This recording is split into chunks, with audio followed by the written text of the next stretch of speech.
తెలంగాణ రాష్ట్రంలో ప్రసిద్ధి చెందిన పుణ్యక్షేత్రం స్వయంభూగా వెలిసిన ఏడుపాయల వనదుర్గ భవానీమాత ఆలయంలో శనివారం ఉదయం తెల్లవారుజామున అమ్మవారికి పంచామృత అభిషేకం పాలాభిషేకం నిర్వహించి వస్త్రాలంకరణ పుష్పాలంకరణ నిమ్మకాయల హారాన్ని వేశారు.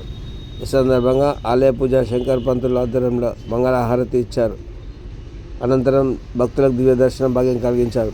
కోరిన వారికి కొంగు బంగారమై కోరికలు తీరుస్తున్న ఏడుపాయల వనదుర్గ భవానీమాతను కొలిచేందుకు భక్తులు వివిధ రాష్ట్రాల నుంచి వివిధ జిల్లాల నుంచి అశేషంగా తరలివస్తున్నారు.